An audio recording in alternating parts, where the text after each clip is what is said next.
Hello, जय हिंद, नमस्कार दोस्तों। आप सभी का स्वागत है आपके अपने YouTube channel online GK free classes में। आज के इस क्लास में हम रेलवे ग्रुप डी परीक्षा 2025 के लिए 21वां मॉडल पेपर लेकर आए हैं और इस 21वें मॉडल पेपर के अंदर हम बहुत ही इंपॉर्टेंट क्वेश्चनों को कवर करेंगे। और मेरे भाई, ये सभी क्वेश्चन आपके रेलवे ग्रुप डी एग्जाम 2025 के लिए इंपॉर्टेंट रहेंगे, इसलिए इस 21वें मॉडल पेपर को आपको कंप्लीट देखना है और इस मॉडल पेपर के एंड में आपको बताना है कि आपके टोटल कितने क्वेश्चन सही होते हैं। और यदि आप इस चैनल से पहली बार जुड़े हैं तो चैनल को कर लेना सब्सक्राइब और बेल आइकन को प्रेस करना, ताकि ऐसी शानदार क्लास का नोटिफिकेशन आपको सबसे पहले देखने को मिले। तो चलिए शुरू करते हैं आज के इस 21वें मॉडल पेपर को बिना देरी के। पहला प्रश्न है आप सभी के सामने, नीचे दिए गए प्रश्न में प्रश्नवाचक चिन्ह के स्थान पर आने वाली संबंधित संख्या को ज्ञात करें। यानी कि ये पहला प्रश्न आप सभी के सामने नंबर एनालॉजी से संबंधित प्रश्न दिया गया है और आपसे पूछा गया है कि इस प्रश्नवाचक चिन्ह के स्थान पर कौन सी संख्या आएगी। तो इस टाइप के प्रश्न को आप एग्जाम में देखते ही फटाफट से कैसे सोल्व करेंगे, तो वो देखिए आपको जब भी एग्जाम के अंदर नंबर एनालॉजी से संबंधित प्रश्न दिया जाए तो आपको क्या करना है, इस टाइप के प्रश्न के अंदर सबसे पहले आपको यहां पर देखना है कि 14 से यहां पर 225 कैसे बना है। यानी कि जिस प्रकार से 14 से यहां पर 225 बना है, सेम इसी प्रकार से हम यहां पर बताएंगे कि 16 से इस प्रश्न चिन्ह के स्थान पर कौन सी संख्या आएगी। तो मेरे भाई यहां पर ध्यान से समझिए इस प्रश्न को किस लॉजिक के आधार पर सोल्व किया गया है। तो मेरे भाई यहां पर देखिए 14 से यहां पर 225 बनेगा कैसे, तो यहां पर क्या किया गया है, सबसे पहले इस 14 के अंदर +1 किया गया है। तो मेरे भाई 14 के अंदर +1 कर देंगे तो 14 और 1 हो जाएगा 15। अब 15 से 225 कैसे बनेगा, तो मेरे भाई यहां पर क्या किया गया है, इस 15 का किया गया है स्क्वायर। 15 का स्क्वायर कितना होता है, तो 15 का स्क्वायर होता है 225। और ध्यान से देखिए 225 यहां पर आप सभी के सामने दिया गया है। अब क्या करेंगे, यही सेम लॉजिक हम लगाएंगे 16 के अंदर और 16 से इस प्रश्न चिन्ह की वैल्यू ज्ञात करेंगे। तो करेंगे क्या, सबसे पहले तो इस 16 के अंदर हम करेंगे +1। तो मेरे भाई यहां पर ध्यान से देखिए 16 के अंदर +1 कर देंगे तो 16 और 1 हो जाएगा 17। अब क्या करेंगे, जिस प्रकार से यहां पर 14 और 1 को जोड़कर किया गया था कितना 15, ठीक है, फिर 15 का स्क्वायर करके यहां पर लिखा गया था 225।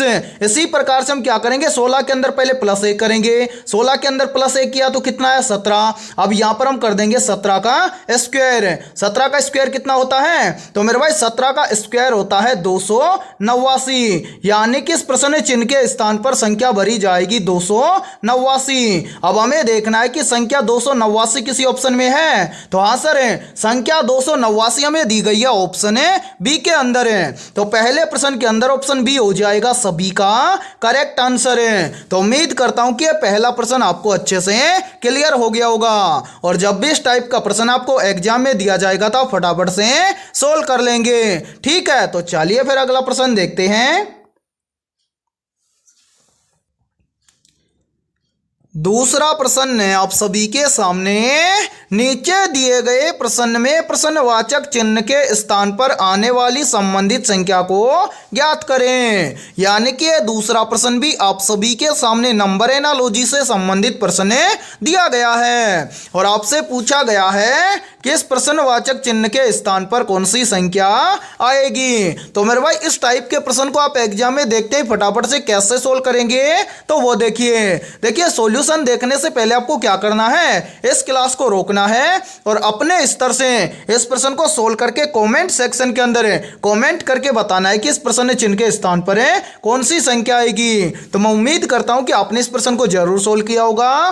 तो आइए देखते हैं कि आपका आंसर क्या आया है। तो मेरे भाई इस टाइप के प्रश्न को आप एग्जाम में देखते ही सोल्व कैसे करेंगे, तो वो देखिए आपको करना क्या है, सबसे पहले तो आपको यहां पर देखना है कि इस 15 से यहां पर 169 कैसे बना है, यानी कि जिस प्रकार से 15 से 169 बना है, सेम इसी प्रकार से हम यहाँ पर बताएंगे कि 13 से इस प्रश्न चिन्ह के स्थान पर कौन सी संख्या बनेगी। तो मेरे भाई यहाँ पर देखिए इस प्रश्न में हम क्या करते हैं, सबसे पहले इन सभी को यहाँ से हटा देते हैं ताकि आपको समझने में कोई भी दिक्कत ना आए। अब यहाँ पर देखिए मेरे भाई इस प्रश्न को किस लॉजिक के आधार पर सोल्व किया गया है। यहाँ पर देखिए यहाँ पर 15 से 169 कैसे बनाया है। तो सबसे पहले क्या किया गया है, इस 15 में से मेरे भाई यहाँ पर ध्यान से देखिए, इस 15 में से इन्होंने किया है -2, यानी कि 15 में से -2 करेंगे तो कितना बचेगा मेरे भाई, 15 में से -2 करेंगे तो यहाँ पर बच जाएगा 13। फिर 13 से 169 बनाया गया है कैसे, तो इस 13 का किया गया है स्क्वायर। 13 का स्क्वायर कितना होता है, तो मेरे भाई 13 का स्क्वायर होता है 169। और ध्यान से देखिए 169 आप सभी के सामने दिया गया है। अब हम क्या करेंगे, यही सेम लॉजिक हम लगाएंगे इस 13 के अंदर और इस 13 से इस प्रश्न चिन्ह की वैल्यू ज्ञात करेंगे। तो करेंगे क्या, सबसे पहले तो इस 13 में से हम कर देंगे 2 माइनस। तो मेरे भाई देखिए 13 में से -2 करेंगे तो कितना बचेगा, यहां पर बच जाएगा 11। अब जिस प्रकार से यहां पर 13 का स्क्वायर किया गया है, सेम इसी प्रकार से हम यहां पर कर देंगे 11 का स्क्वायर। 11 का स्क्वायर कितना होता है, तो मेरे भाई 11 का स्क्वायर होता है 121, यानी कि इस प्रश्न चिन्ह के स्थान पर संख्या भरी जाएगी 121। अब हमें देखना है कि संख्या 121 किसी ऑप्शन में है, तो हाँ सर संख्या 121 हमें दी गई है ऑप्शन ए के अंदर, तो दूसरे प्रश्न के अंदर ऑप्शन ए हो जाएगा सभी का करेक्ट आंसर। तो उम्मीद करता हूं कि दूसरा प्रश्न भी आपको अच्छे से क्लियर हो गया होगा। और जब भी आपको इस टाइप का प्रश्न एग्जाम में दिया जाएगा तो आप फटाफट से सोल्व कर लेंगे, ठीक है। और मेरे भाई देखिए इस टाइप के प्रश्न को आप एग्जाम में तभी फटाफट से सोल्व कर पाओगे जब आपको 1 से 40 तक की संख्याओं के स्क्वायर और क्यूब याद होंगे, ठीक है। तो मेरे भाई यदि आपको पहली बार में सिलेक्शन लेना है तो इन सभी चीजों को आप अच्छे से तैयार कर लेना, ठीक है। तो चलिए फिर अगला प्रश्न देखते हैं। तीसरा प्रश्न है आप सभी के सामने, नीचे दी गई श्रृंखला श्रेणी में प्रश्न चिन्ह के स्थान पर आने वाली संख्या को ज्ञात करें। यानी कि तीसरा प्रश्न आप सभी के सामने सीरीज से संबंधित प्रश्न दिया गया है और आपसे पूछा गया है कि इस सीरीज में इस प्रश्न चिन्ह के स्थान पर कौन सी संख्या आएगी। तो मेरे भाई इस टाइप के प्रश्न को आप एग्जाम में देखते हैं फटाफट से कैसे सोल्व करेंगे, तो वो देखिए आपको जब भी एग्जाम के अंदर सीरीज से संबंधित प्रश्न दिया जाए तो आपको क्या करना है, सबसे पहले तो आपको यह देखना है कि सीरीज में आपको क्या क्या दिया गया है। तो यहां पर ध्यान से देखिए सीरीज में हमें दिया गया है सबसे पहले 72 है, 72 के बाद में 56 है, 56 के बाद में 42 है, 42 के बाद में 30 है, 30 के बाद में 20 है और 20 के बाद में आपसे पूछा गया है कि इस प्रश्न चिन्ह के स्थान पर कौन सी संख्या आएगी। और मेरे भाई ये प्रश्न आपके रेलवे ग्रुप डी एग्जाम 2018 के अंदर पूछा गया प्रश्न है। तो सोल्व कैसे करेंगे, तो वो देखिए यहां पर देखिए इतना तो आपको पता चल रहा है कि ये सीरीज कंटिन्यू क्या हो रही है, घट रही है। तो यहां पर ध्यान से देखिए सीरीज को किस लॉजिक के आधार पर सोल्व किया गया है। तो मेरे भाई यहां पर देखिए यहाँ पर दिया गया है 72 से 56 कैसे बनेगा, तो ध्यान से देखिए यदि हम 72 में से क्या कर दें -16 कर दें, तो 72 में से -16 करेंगे तो यहाँ पर बन जाएगा 56। फिर देखिए 56 से कितना बन रहा है 42 से, 56 से 42 कैसे बनेगा, तो मेरे भाई यहाँ पर देखिए यदि हम 56 में से क्या कर दें -14 कर दें, तो 56 में से -14 करेंगे तो यहाँ पर बन जाएगा 42। फिर देखिए 42 से कितना बन रहा है 30, तो 42 से 30 कैसे बनेगा, तो मेरे भाई यहां पर देखिए यदि हम 42 में से क्या कर दें -12 कर दें, तो यहां पर बन जाएगा 30। फिर देखिए 30 से कितना बन रहा है 20, 30 से 20 कैसे बनेगा, तो मेरे भाई ध्यान से देखिए यदि हम 30 में से क्या कर दें -10 कर दें, तो यहां पर बन जाएगा 20। अब हमसे पूछा गया है कि 20 के बाद में इस प्रश्न चिन्ह के स्थान पर कौन सी संख्या आएगी। तो मेरे भाई ध्यान से देखिए इस प्रश्न चिन्ह की वैल्यू आप जब भी निकालो उससे पहले आपको क्या करना है, नीचे जो ये वाली संख्या है इस संख्या को ध्यान से देखना है कि यहां पर हुआ क्या है। तो मेरे भाई यहां पर ध्यान से देखिए 72 से 56 बना कैसे, -16 करने से। फिर देखिए 56 से 42 बना कैसे, -14 करने से। फिर देखिए 42 से 30 बना कैसे, -12 करने से। फिर देखिए 30 से 20 बना कैसे, -10 करने से। तो 20 से इस परसेंट चिन्ह की वैल्यू निकालेंगे कैसे, तो यहाँ पर सभी के अंदर माइनस हुआ है, तो इतना हमें भी पता चल गया कि आगे भी क्या होगा, माइनस होगा। लेकिन कितना माइनस होगा तो वो देखिए, यहाँ पर देखिए मेरे भाई ध्यान से देखिए, पहले माइनस हुआ 16, उसके बाद में माइनस हुआ 14, उसके बाद में माइनस हुआ 12, उसके बाद में माइनस हुआ 10। यानी कि इन सभी में क्या हो रहा है, -2 होता जा रहा है। जैसे देखिए 16 से 14 बना कैसे, तो 16 से 14 बन जाएगा यदि 16 में से -2 कर दे तो, ठीक है। यानी कि 16 में से -2 करेंगे तो बन जाएगा 14। फिर देखिए 14 से कितना बन रहा है, 12। 14 से 12 कैसे बनेगा, तो मेरे भाई देखिए 14 में भी यदि हम क्या कर दें, -2 कर दें तो यहां पर बन जाएगा 12। फिर देखिए 12 से कितना बन रहा है, 10 से। 12 से 10 कैसे बनेगा, तो मेरे भाई यहां पर देखिए यदि हम 12 में भी क्या कर दें, -2 कर दें तो यहां पर बन जाएगा 10 से। अब हमें क्या करना है, 10 से अगली संख्या ज्ञात करनी है। तो 10 से अगली संख्या हम ज्ञात करेंगे कैसे, तो यहां पर देखिए सभी में -2 होता जा रहा है, तो 10 में भी हम कर देंगे -2। तो 10 में से -2 करेंगे तो मेरे भाई 10 से अगली संख्या ज्ञात हो जाएगी। तो 10 में से -2 करेंगे तो यहां पर बच जाएगा 8।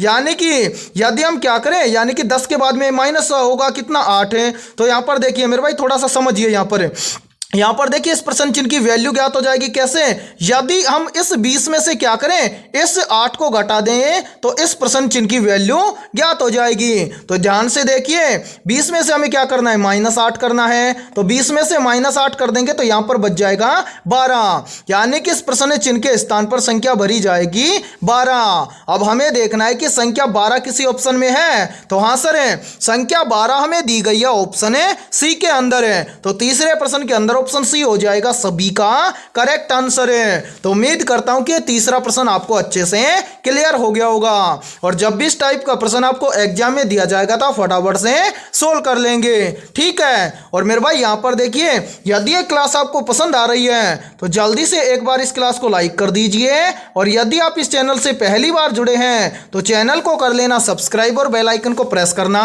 ताकि ऐसी शानदार क्लास का नोटिफिकेशन आपको सबसे पहले देखने को मिले। और देखिए यदि आप पहली बार के अंदर रेलवे ग्रुप डी एग्जाम 2025 को क्रैक करना चाहते हैं तो हमने आपके रेलवे ग्रुप डी एग्जाम 2025 के लिए GK, GS, mathematics, science, current affairs और रीजनिंग के लगभग 21,000 प्लस मोस्ट इंपोर्टेंट क्वेश्चनों का पीडीएफ हमने तैयार किया है। यदि आप ये 21,000 प्लस क्वेश्चनों का पीडीएफ लेना चाहते हैं तो आप हमारे इस व्हाट्सएप नंबर पर कांटेक्ट करके ले सकते हैं। और मेरे भाई इस पीडीएफ सेट की हमने प्राइस रखी है मात्र और मात्र 51 रुपए, यानी कि 51 रुपए की फीस के अंदर आपको 21,000 प्लस मोस्ट इंपोर्टेंट क्वेश्चनों का पीडीएफ सेट दिया जाएगा। और मैं आपको एक गारंटी देता हूं, यदि आप रेलवे ग्रुप डी एग्जाम 2025 के होने से पहले यदि इन 21,000 प्लस क्वेश्चनों को अच्छे से तैयार कर लेते हो तो आप पहली बार के अंदर रेलवे ग्रुप डी एग्जाम 2025 को क्रैक कर जाओगे। और इसी के साथ में हमारे इस यूट्यूब चैनल पर जितने भी क्लासेज होंगी उन सभी क्लासों का फ्री पीडीएफ आपको हमारे व्हाट्सएप नंबर पर बिल्कुल फ्री के अंदर दिया जाएगा। तो जल्दी से जाइए और इस व्हाट्सएप नंबर पर कॉन्टैक्ट करके इस पीडीएफ को ले लीजिए और एग्जाम से पहले अपनी तैयारी को मजबूत बना लीजिए, ठीक है। तो चलिए फिर अगला प्रश्न देखते हैं।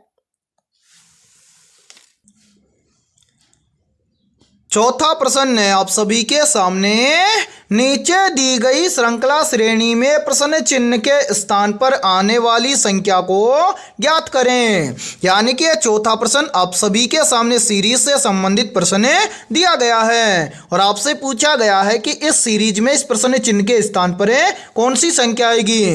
तो मेरे भाई सीरीज से संबंधित प्रश्न को आप एग्जाम में देखते ही फटाफट से कैसे सोल्व करेंगे, तो वो देखिए जब भी आपको एग्जाम में सीरीज से संबंधित प्रश्न दिया जाए तो आपको क्या करना है, सबसे पहले तो आपको यह देखना है कि सीरीज में आपको क्या क्या दिया गया है। तो मेरे भाई यहां पर ध्यान से देखिए सीरीज में हमें दिया गया है 21, 21 के बाद में 29, 29 के बाद में 39, 39 के बाद में 51, 51 के बाद में 65, 65 के बाद में हमसे पूछा गया है कि इस प्रश्न चिन्ह के स्थान पर कौन सी संख्या आएगी। तो मेरे भाई ध्यान से देखिए, इतना हमें पता चल रहा है कि यह सीरीज कंटिन्यू क्या हो रही है, बढ़ रही है। तो जब सीरीज बढ़े तो हम सीरीज को किस लॉजिक के आधार पर सोल्व करेंगे, तो वो देखिए देखिए मेरे भाई समझिए यहाँ पर, देखिए जब सीरीज आपको बढ़ते हुए क्रम में दिखाई दे तो इस टाइप के सीरीज को आपको सबसे पहले सोल्व करना है प्लस वाले लॉजिक के आधार पर, यानी कि संख्या पहली के अंदर ऐसा क्या ऐड करें कि उससे अगली संख्या ज्ञात हो जाए। ये होता है प्लस वाला लॉजिक, यानी कि आपको संख्या को जोड़ के देखना है। ठीक है, यदि आपको सीरीज के अंदर संख्या घटते हुए क्रम में दिखाई दे तो आपको क्या करना है, उस सीरीज के अंदर आपको लॉजिक लगाना है माइनस वाला, यानी कि आपको संख्या को घटा के देखना है। ठीक है, यहां पर सीरीज बढ़ रहा है तो हम क्या करेंगे, सबसे पहले लॉजिक लगाएंगे प्लस वाला। तो उससे पहले हम क्या करते हैं, इन सभी को एक बार हटा देते हैं ताकि आपको समझने में कोई भी दिक्कतें ना आए। अब मेरे भाई यहां पर देखिए सीरीज क्या हो रहा है, बढ़ रहा है। तो यहां पर देखिए पहले है 21, 21 से कितना बन रहा है 29, 21 से 29 कैसे बनेगा, तो ध्यान से देखिए, यदि हम 21 के अंदर क्या करें प्लस 8 कर दें तो 21 और 8 मिलकर बन जाएगा 29। फिर देखिए 29 से कितना बन रहा है 39, तो 29 से 39 कैसे बनेगा, तो मेरे भाई देखिए यहां पर यदि हम 29 के अंदर क्या कर दें प्लस 10 कर दें तो 29 और 10 मिलकर बन जाएगा 39। फिर देखिए 39 से कितना बन रहा है 51 है, तो 39 से 51 कैसे बनेगा, तो मेरे भाई ध्यान से देखिए, यदि हम 39 के अंदर क्या कर दें प्लस 12 कर दें तो 39 और 12 मिलकर बन जाएगा 51 है। फिर देखिए 51 से कितना बन रहा है 65 है, तो 51 से 65 कैसे बनेगा, तो मेरे भाई देखिए यहाँ पर यदि हम 51 के अंदर क्या कर दें प्लस 14 कर दें तो 51 और 14 मिलकर बन जाएगा 65। अब इसी प्रकार से हमसे पूछा गया है कंटिन्यू की 65 के बाद में इस प्रश्न चिन्ह के स्थान पर कौन सी संख्या आएगी। तो मेरे भाई यहां पर ध्यान से देखिए, प्रश्न चिन्ह की वैल्यू ज्ञात करने से पहले आपको क्या करना है, नीचे जो ये वाली संख्या है इस संख्या को ध्यान से देखना है कि यहां पर हुआ क्या है। तो मेरे भाई यहां पर देखिए नीचे जो संख्या है इसमें क्या हुआ है, पहले हुआ है +8, उसके बाद में +10, उसके बाद में +12, उसके बाद में +14, यानी कि यहां पर दो बढ़ रहा है। देखिए पहले +8 फिर +10 फिर +12 फिर +14, दो बढ़ रहा है, तो 14 के अंदर भी क्या कर देंगे +2 कर देंगे। तो मेरे भाई 14 के अंदर +2 करेंगे तो 14 और 2 हो जाएगा 16, यानी कि 14 के बाद में कितना प्लस होगा 16। अब इस प्रश्न चिन्ह की वैल्यू कैसे ज्ञात हो जाएगी, तो यदि हम क्या करें इस 65 के अंदर इस 16 को ऐड कर दें तो इस प्रश्न चिन्ह की वैल्यू ज्ञात हो जाएगी। तो मेरे भाई यहां पर ध्यान से देखिए, ये हम कर देते हैं 65। मेरे भाई ध्यान से देखिए एक बार, यहां पर क्या है 65 है, 65 के अंदर हम क्या करेंगे +16 कर देंगे, तो 65 और 16 कितना हो जाएगा, तो मेरे भाई 65 और 16 हो जाएगा 81, यानी कि इस प्रश्न चिन्ह के स्थान पर संख्या भरी जाएगी 81। अब हमें देखना है कि संख्या 81 हमें किसी ऑप्शन में दी गई है, तो हाँ सर संख्या 81 हमें दी गई है ऑप्शन ए के अंदर है, तो चौथे प्रश्न के अंदर ऑप्शन ए हो जाएगा सभी का करेक्ट आंसर है। तो उम्मीद करता हूं कि चौथा प्रश्न आपको अच्छे से क्लियर हो गया होगा, और जब भी इस टाइप का प्रश्न आपको एग्जाम में दिया जाएगा तो फटाफट से सोल्व कर लेंगे। ठीक है, तो चलिए फिर अगला प्रश्न देखते हैं।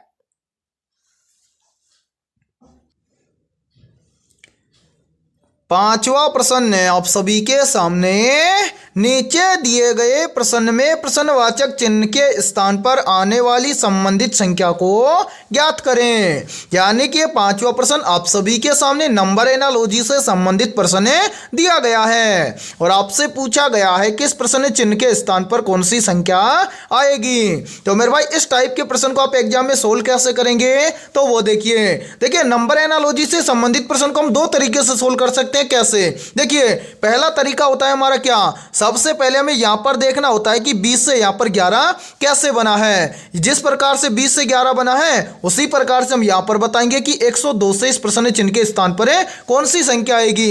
या फिर हम इसको देख सकते हैं कैसे कि यहां पर 11 से यहां पर 20 कैसे बना है, यानी कि 11 से 20 कैसे बना है, उसी प्रकार से हम यहां पर बताएंगे कि इस प्रश्न चिन्ह के स्थान पर हम कौन सी संख्या रखें कि उस संख्या से यहां पर 102 बन जाए। ये दो तरीके होते हैं इस टाइप के प्रश्न को एग्जाम में सोल्व करने के। पहला तरीका यहां पर देखिए मेरे भाई, यहां पर हम देखेंगे कि 20 से यहां पर 11 कैसे बनेगा।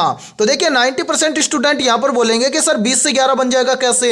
यदि हम क्या करें इस 20 में से -9 कर दें तो यहां पर बन जाएगा 11। सेम यही लॉजिक हम लगाएं किसके अंदर है, 102 के अंदर है तो क्या करेंगे, सेम जिस प्रकार से 20 में से 9 को घटाया गया है इसी प्रकार से हम 102 में से क्या कर देंगे, 9 को घटा देंगे। तो मेरे भाई 102 में से 9 को घटाएंगे तो यहां पर बच जाएगा 93। अब हमें देखना है कि 93 किसी ऑप्शन में है, तो ध्यान से देखिए किसी भी ऑप्शन के अंदर हमें 93 नहीं दिया गया है, यानी कि इस प्रश्न को हम इस लॉजिक के आधार पर सोल्व नहीं कर सकते हैं। अब इस प्रश्न को किस लॉजिक के आधार पर सोल्व किया गया है तो वो देखिए, यहां पर देखिए मेरे भाई एक बार इन सभी को यहां से हटा देते हैं ताकि आपको समझने में कोई भी दिक्कत ना आए। यहां पर देखिए, यहां पर मेरे भाई 11 से यहां पर बनाया गया है 20। 11 से 20 कैसे बनेगा, तो मेरे भाई इस 11 का पहले क्या किया गया है, 2 गुना किया गया है। इस 11 का पहले क्या किया गया है, 2 गुना। तो 11 का 2 गुना कितना होता है, 11 का 2 गुना होता है 22, और इस 22 में से -2 करके यहां पर लिखा गया है 20।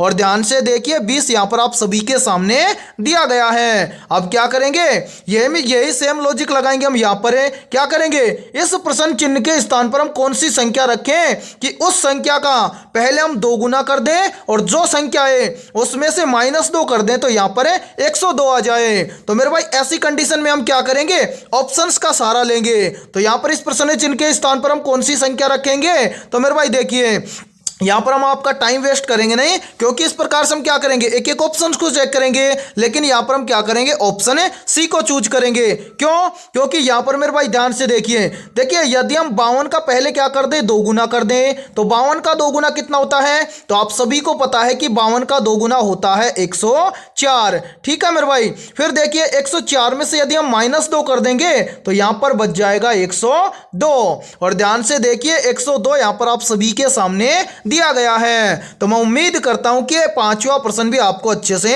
क्लियर हो गया होगा। यानी कि इस प्रश्न चिन्ह के स्थान पर संख्या रखी जाएगी इस प्रश्न चिन्ह के स्थान पर संख्या रखी जाएगी 52, और 52 हमें दिया गया है ऑप्शन सी के अंदर है। तो 5वें प्रश्न के अंदर ऑप्शन सी हो जाएगा सभी का करेक्ट आंसर है। तो उम्मीद करता हूं कि 5वां प्रश्न भी आपको अच्छे से क्लियर हो गया होगा। और जब भी इस टाइप का प्रश्न आपको एग्जाम में दिया जाएगा तो फटाफट से सोल्व कर लेंगे। ठीक है, तो चलिए फिर अगला प्रश्न देखते हैं।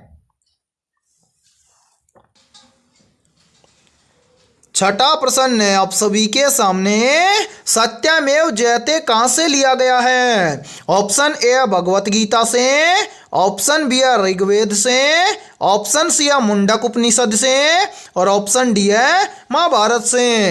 तो यहां पर देखिए इन चारों में से करेक्ट आंसर हो जाएगा सभी का ऑप्शन है सी, यानी कि सत्यमेव जयते लिया गया है मुंडक उपनिषद से। तो छठे प्रश्न के अंदर करेक्ट आंसर हो जाएगा सभी का ऑप्शन है सी। तो चलिए फिर अगला प्रश्न देखते हैं। 7वां प्रश्न है आप सभी के सामने, किसने साइमन कमीशन का विरोध किया था। मोस्ट इंपोर्टेंट प्रश्न है ये। ऑप्शन ए है महात्मा गांधी ने, ऑप्शन बी है लाला लाजपत राय ने, ऑप्शन सी है भगत सिंह ने, और ऑप्शन डी है बाल गंगाधर तिलक ने। तो जल्दी से बताइए इन चारों में से करेक्ट आंसर है क्या होगा।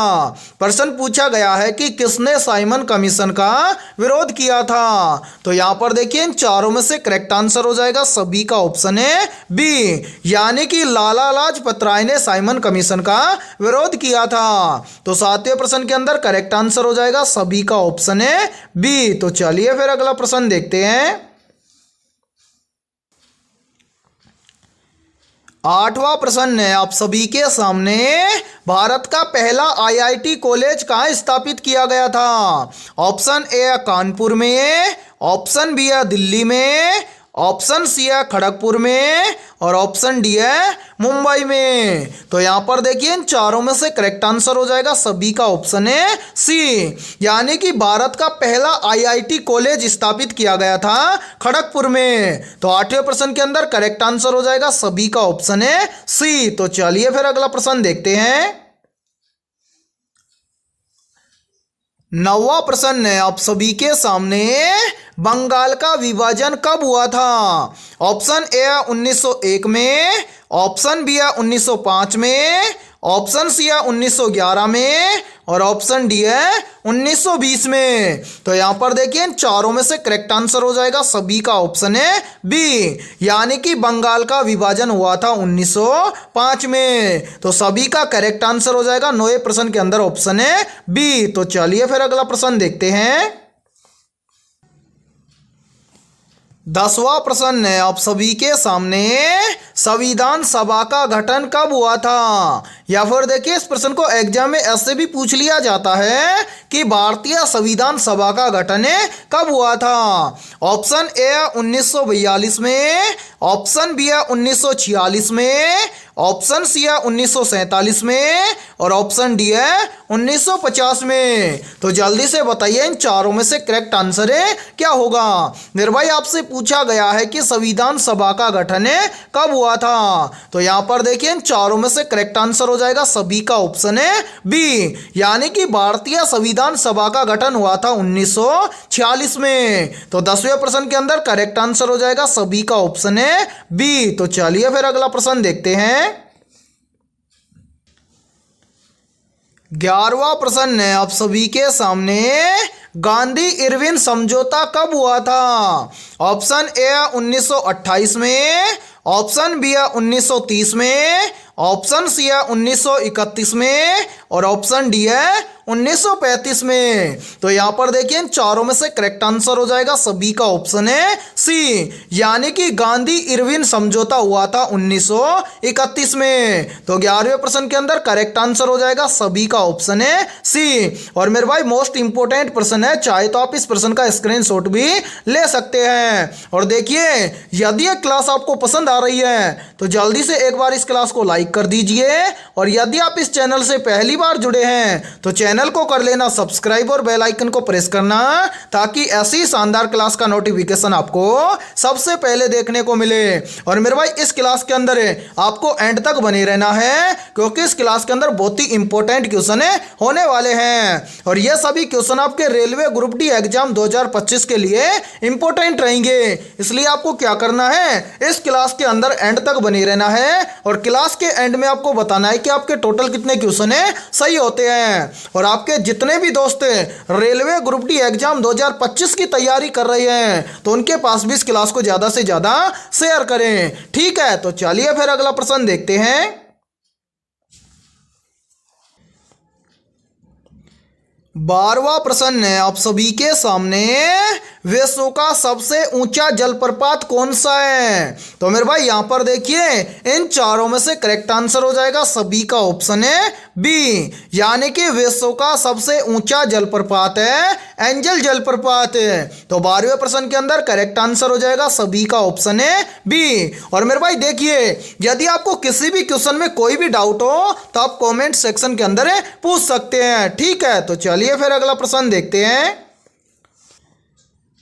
13वां प्रश्न है आप सभी के सामने, हृदय कितने कक्षों में बटा होता है? तो यहां पर देखिए इन चारों में से करेक्ट आंसर हो जाएगा सभी का ऑप्शन है सी, यानी कि जो हृदय होता है ये बटा हुआ होता है 4 भागों में। तो 13वें प्रश्न के अंदर करेक्ट आंसर हो जाएगा सभी का ऑप्शन है सी। और मेरे भाई देखिए 4 भागों में कैसे बटा होता है, तो जो हृदय होता है उसके अंदर 2 तो आलिंद होते हैं और 2 निलय होते हैं। इस प्रकार से आलिंद और निलय के अंदर बटा हुआ होता है हृदय। कितने कक्षाओं में? 4 कक्षाओं में, ठीक है। तो 13वें प्रश्न के अंदर करेक्ट आंसर सभी का ऑप्शन है सी। तो चलिए फिर अगला प्रश्न देखते हैं।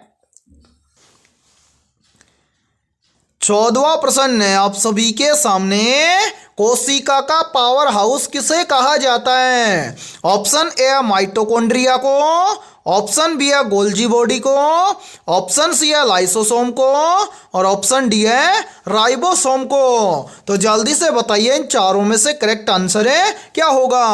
आपसे पूछा गया है कि कोशिका का पावर हाउस किसे कहा जाता है। तो यहां पर देखिए इन चारों में से करेक्ट आंसर हो जाएगा सभी का ऑप्शन है ए, यानी कि कोशिका का पावर हाउस कहा जाता है माइटोकॉन्ड्रिया को। तो 14वें प्रश्न के अंदर करेक्ट आंसर हो जाएगा सभी का ऑप्शन है ए। तो चलिए फिर अगला प्रश्न देखते हैं। 15वां प्रश्न है आप सभी के सामने, दूध को दही में बदलने के लिए कौन सा बैक्टीरिया जिम्मेदार होता है? तो जल्दी से बताइए इन चारों में से करेक्ट आंसर है क्या होगा। आपसे पूछा गया है कि दूध को दही में बदलने के लिए कौन सा बैक्टीरिया जिम्मेदार होता है। तो यहां पर देखिए इन चारों में से करेक्ट आंसर हो जाएगा सभी का ऑप्शन है ए, यानी कि दूध को दही में बदलने के लिए जिम्मेदार बैक्टीरिया होता है लैक्टोबैसिलस। तो 15वें प्रश्न के अंदर करेक्ट आंसर हो जाएगा सभी का ऑप्शन है ए। और मेरे भाई यहां पर देखिए एक प्रश्न का आंसर सभी को कमेंट सेक्शन के अंदर कमेंट करके बताना है कि दूध को दही में बदलने की प्रक्रिया को क्या कहा जाता है। ठीक है, तो चलिए फिर अगला प्रश्न देखते हैं। 16वां प्रश्न है आप सभी के सामने, हीमोफीलिया रोग किससे संबंधित है? मोस्ट इंपोर्टेंट प्रश्न है ये। और मेरे भाई ये प्रश्न बार बार एग्जाम के अंदर रिपीट होता है। आपसे पूछा गया है कि हीमोफीलिया रोग किससे संबंधित है। तो यहां पर देखिए इन चारों में से करेक्ट आंसर हो जाएगा सभी का ऑप्शन है बी, यानी कि जो हीमोफीलिया रोग है ये रक्त से संबंधित है। तो 16वें प्रश्न के अंदर करेक्ट आंसर हो जाएगा सभी का ऑप्शन है बी। तो चलिए फिर अगला प्रश्न देखते हैं। 17वां प्रश्न है आप सभी के सामने, किस प्रकार के दर्पण का उपयोग वाहन के साइड मिरर में किया जाता है? ऑप्शन ए है समतल दर्पण का, ऑप्शन बी है अवतल दर्पण का, ऑप्शन सी है उत्तल दर्पण का और ऑप्शन डी है वलयाकार दर्पण का। तो यहां पर देखिए इन चारों में से करेक्ट आंसर हो जाएगा सभी का ऑप्शन है सी, यानी कि उत्तल दर्पण का उपयोग वाहन के साइड मिरर में किया जाता है। या फिर हम बोल सकते हैं कि जो वाहन होते हैं उसके साइड मिरर में उत्तल दर्पण का उपयोग किया जाता है। तो 17वें प्रश्न के अंदर करेक्ट आंसर हो जाएगा सभी का ऑप्शन है सी। तो चलिए फिर अगला प्रश्न देखते हैं। 18वां प्रश्न है आप सभी के सामने, पृथ्वी पर दिन और रात होते हैं इसका मुख्य कारण क्या है? तो यहां पर देखिए इन चारों में से करेक्ट आंसर हो जाएगा सभी का ऑप्शन है बी, यानी कि पृथ्वी पर दिन और रात होते हैं इसका मुख्य कारण है पृथ्वी का घूर्णन। या फिर हम बोल सकते हैं कि पृथ्वी के घूर्णन के कारण पृथ्वी पर दिन और रात होते हैं। तो 18वें प्रश्न के अंदर करेक्ट आंसर हो जाएगा सभी का ऑप्शन है बी। और मेरे भाई यहां पर देखिए आप सभी के लिए बहुत ही इंपॉर्टेंट सूचना है, यदि आप पहली बार में रेलवे ग्रुप डी एग्जाम 2025 को क्रैक करना चाहते हैं तो हमने आपके रेलवे ग्रुप डी एग्जाम 2025 के लिए ऑल सब्जेक्ट के ऊपर टॉपिक वाइज लगभग 21,000 प्लस मोस्ट इंपोर्टेंट क्वेश्चनों का पीडीएफ सेट तैयार किया है। यदि आप ये 21,000 प्लस मोस्ट इंपोर्टेंट क्वेश्चनों का पीडीएफ सेट लेना चाहते हैं तो आप हमारे इस व्हाट्सएप नंबर पर कॉन्टैक्ट करके ले सकते हैं।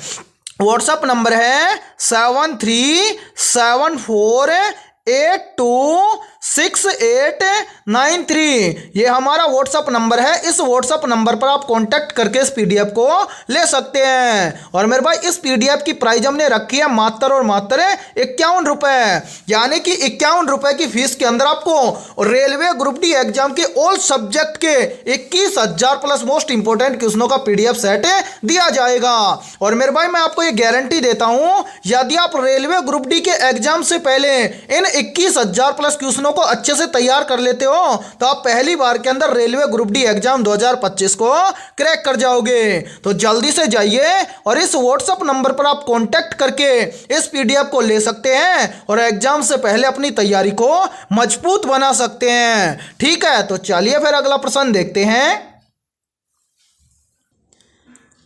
19वां प्रश्न है आप सभी के सामने, प्रकाश किस प्रकार की तरंग है? ऑप्शन ए है यांत्रिक तरंग, ऑप्शन बी है विद्युत चुंबकीय तरंग, ऑप्शन सी है अनुदैर्घ्य तरंग और ऑप्शन डी है ध्वनि तरंग। तो यहां पर देखिए इन चारों में से करेक्ट आंसर हो जाएगा सभी का ऑप्शन है बी, यानी कि प्रकाश एक प्रकार की विद्युत चुंबकीय तरंग है। तो 19वें प्रश्न के अंदर करेक्ट आंसर हो जाएगा सभी का ऑप्शन है बी। तो चलिए फिर अगला प्रश्न देखते हैं। 20वां प्रश्न है आप सभी के सामने, पृथ्वी की सतह से वायुमंडल में जाने पर वायु दाब में क्या परिवर्तन होता है? तो यहां पर देखिए इन चारों में से करेक्ट आंसर हो जाएगा सभी का ऑप्शन है बी, यानी कि पृथ्वी की सतह से वायुमंडल में जाने पर वायु दाब घट जाता है। तो 20वें प्रश्न के अंदर करेक्ट आंसर हो जाएगा सभी का ऑप्शन है बी। तो आज की इस क्लास के अंदर इतना ही। यदि ये क्लास आपको पसंद आई है तो जल्दी से एक बार इस क्लास को लाइक कर दीजिए, और यदि आप इस चैनल से पहली बार जुड़े हैं तो चैनल को कर लेना सब्सक्राइब और बेल आइकन को प्रेस करना, ताकि ऐसी शानदार क्लास का नोटिफिकेशन आपको सबसे पहले देखने को मिले। और आज की इस क्लास के अंदर हमने 20 बहुत ही इंपॉर्टेंट क्वेश्चन करवाए हैं। तो इन 20 में से आपके कितने क्वेश्चन सही हुए हैं सभी को कमेंट सेक्शन के अंदर कमेंट करके बताना है। और जिन भी अभ्यर्थियों के इन 20 में से 18 प्लस क्वेश्चन सही हुए हैं तो उनकी तैयारी बेहतर है। तो फिर मिलते हैं ऐसे बेहतरीन क्वेश्चनों के साथ सुबह 11 बजे।